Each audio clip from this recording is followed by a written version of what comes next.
This is that time of the year where you see teachers on social media sending out their Amazon list asking for help to stock and supply their classrooms for the upcoming school year because it's up to teachers to get this done. And if it wasn't for the generosity of people on the internet clearing these lists, the teachers would ultimately have to come out of their pocket for a lot of these things. And that's not the way it should be.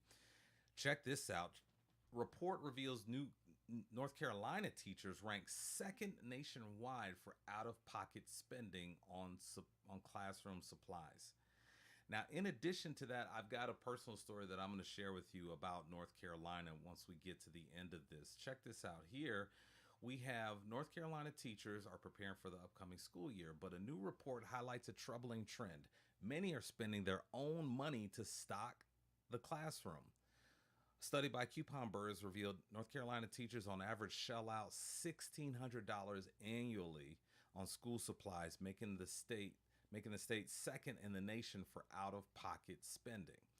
The highest spending states include Pennsylvania, 1637, North Carolina, 1632, Arizona, 1581, Texas, 1550, and Missouri, where I am, 1527. In contrast, the lowest spending states are Nebraska at 473, West Virginia 502, Oklahoma 545, Louisiana 565, and South Dakota at 569. The report also highlights that the national average for teacher spending on supplies, check this out, ladies and gentlemen, a little over $1,000. $1,021 on average is what the average teacher spends for supplies in their classroom. Now that's $611 less than in North Carolina. So, North Carolina, I almost got a job in North Carolina, and I flew down there from Missouri. I did the interview. It went well. They wanted me to do another one. Did a virtual, and then they offered me the job. And then, you know, throughout the process, yeah, I was looking at the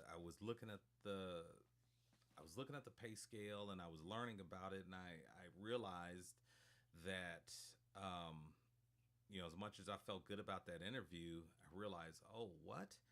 Like something about the state determines the pay scale for all the districts in the state. And I talked about that with my wife, and she said, "Well, you know what? Maybe if you get offered the job, you could talk to the principal about doing something because there's something about additional money that could possibly kick in, yada yada yada, whatever, whatever." But, anyways, I was offered the position. I tried to negotiate, which largely you cannot do in education, and I knew that, and so the principal said, "No, we don't do that," and I said, I can't accept the job." The principal tried to make the argument that they have low costs of living in North Carolina. I find that hard to believe, but so this news story makes me think of that, and I just, I just really pray that we get to a day where we pay educators better. Again, largely as a society, we're willing to overpay for certain things. For when it comes to entertainment and things like that, we overpay. But when it comes to education, there's this nickel and diming. There's this not understanding of what teachers do during the summer, and it's just there's just that, I don't know if you call it resentment or whatever, pointing out the fact that teachers, they get a nice summer break. Oh my gosh, you know, I do. I don't know. Do people feel like teachers don't deserve a summer break? But or maybe they're jealous. I don't know what it is, but yeah, I just hope we get to a day where teachers are paid better.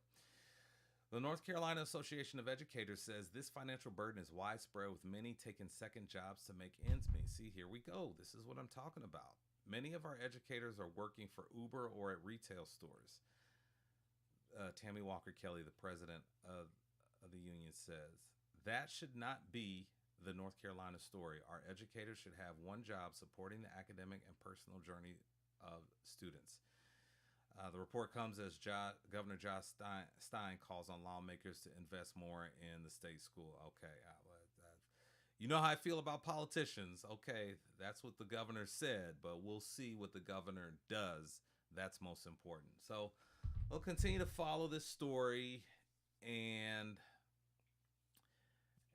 we just pray that things change. So thank you so much for tuning in, and I'll see you in the next update.